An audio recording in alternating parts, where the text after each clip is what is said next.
राधे राधे। नमस्कार, मैं खुशी कुमारी। आज हम भगवत गीता में कुछ ज्ञान की बातें जानेंगे। तो चलिए शुरू करते हैं।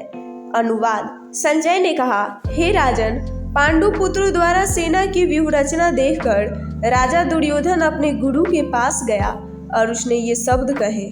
तात्पर्य: धृतराष्ट्र जन्म से अंधा था। दुर्भाग्यवश वह आध्यात्मिक दृष्टि से भी वंचित था। वह यह भी जानता था कि उसी के समान उसके पुत्र भी धर्म के मामले में अंधे हैं और उसे विश्वास था कि वे पांडवों के साथ कभी भी समझौता नहीं कर पाएंगे, क्योंकि पांचों पांडव जन्म से ही पवित्र थे। फिर भी उसे तीर्थ स्थान के प्रभाव के विषय में संदेह था। इसीलिए संजय युद्धभूमि की स्थिति के विषय में उसके प्रश्न के मंतव्य को समझ गया। अतः वह निराश राजा को प्रोत्साहित करना चाह रहा था।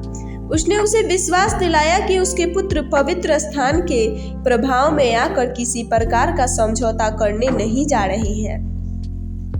उसने राजा को बताया कि उसका पुत्र दुर्योधन पांडवों की सेना को देखकर तुरंत अपने सेनापति द्रोणाचार्य को वास्तविक स्थिति से अवगत कराने गया। यद्यपि दुर्योधन को राजा कहकर संबोधित किया गया है, तो भी स्थिति की गंभीरता के कारण उसे सेनापति के पास जाना पड़ा। अतएव दुर्योधन राजनीतिज्ञ बनने के लिए सर्वथा उपयुक्त था, किंतु जब उसने पांडवों की व्यूह रचना देखी तो उसका यह कूटनीतिक व्यवहार उसके भय को छिपा न पाया।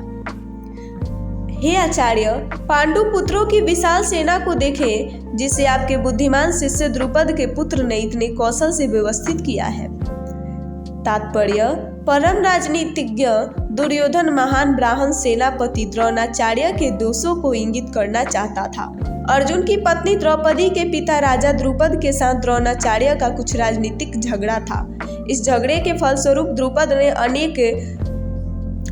एक महान यज्ञ संपन्न किया, जिससे उसे एक ऐसा पुत्र प्राप्त होने का वरदान मिला जो द्रोणाचार्य का वध कर सके। द्रोणाचार्य इसे भली भांति जानता था, किंतु जब द्रुपद का पुत्र धृष्टद्युम्न युद्ध शिक्षा के लिए उसको सौंपा गया तो द्रोणाचार्य को उसे अपने सारे सैनिक रहस्य प्रदान करने में कोई झिझक नहीं हुई।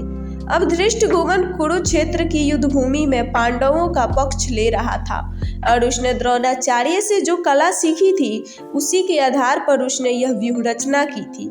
दुर्योधन ने द्रोणाचार्य की इस दुर्बलता की ओर इंगित किया, जिससे वह युद्ध भूमि में सजग रहे और समझौता न करे।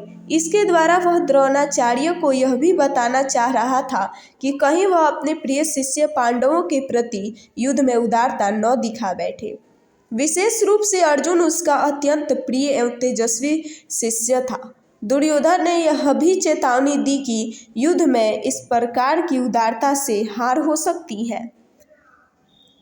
अनुवाद: इस सेना में भीम तथा अर्जुन के समान युद्ध करने वाले अनेक वीर धनुर्धर हैं, यथा महारथी युयुधान, विराट तथा द्रुपद।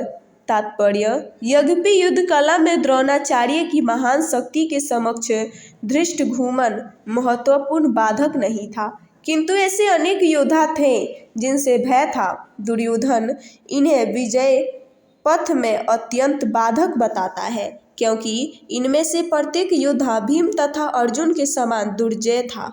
उसे भीम तथा अर्जुन के बल का ज्ञान था, इसीलिए वह अन्यों की तुलना इन दोनों से करता है। इसके साथ ही धृष्टकेतु, चेकितान, काशीराज, पुरुजित, कुंतीभोज तथा शैव्य जैसे महान शक्तिशाली योद्धा भी हैं। पराक्रमी युद्धामन्यु, अत्यंत शक्तिशाली उत्मौजा, सुभद्रा का पुत्र तथा द्रौपदी के पुत्र, ये सभी महारथी हैं। किंतु हे ब्राह्मण श्रेष्ठ, आपकी सूचना के लिए मैं अपनी सेना के उन नायकों के विषय में बताना चाहूँगा जो मेरी सेना को संचालित करने में विशेष रूप से निपुण हैं। मेरी सेना में स्वयं आप भीष्म, कर्ण, कृपाचार्य, अश्वत्थामा, विकर्ण तथा सोमदत्त का पुत्र भूरिश्रवा आदि है, जो युद्ध में सदैव विजयी रहे हैं। तात्पर्य: दुर्योधन उन आदित्य युद्ध वीरों का उल्लेख करता है जो सदैव विजयी होते रहे हैं। विकर्ण दुर्योधन का भाई है, अश्वत्थामा द्रोणाचार्य का पुत्र है और सौमदत्ती या भूरिश्रवा ब्राह्मणों के राजा का पुत्र है। कर्ण अर्जुन का आधा भाई है, क्योंकि वह कुंती के गर्भ से राजा पांडु के साथ विवाहित होने के पूर्व उत्पन्न हुआ था। कृपाचार्य की जुड़वा बहन द्रोणाचार्य को ब्याही थी। अनुवाद: ऐसे अनेक वीर भी हैं जो मेरे लिए अपना जीवन त्याग करने के लिए उद्धत हैं। वे विविध प्रकार की हथियारों से सुसज्जित हैं और युद्ध विद्या में निपुण हैं। तात्पर्य: जहाँ तक अन्यों का यथा जयद्रथ, कृतवर्मा तथा शल्य का संबंध है, वे सब दुर्योधन के लिए अपने प्राणों की आहुति देने के लिए तैयार रहते थे। दूसरे शब्दों में यह पूर्ण निश्चित है कि वे अब पापी दुर्योधन के दल में सम्मिलित होने के कारण कुरुक्षेत्र के युद्ध में मारे जाएंगे। निसंदेह अपने मित्रों की संयुक्त शक्ति के कारण दुर्योधन अपनी विजय के प्रति आश्वस्त था।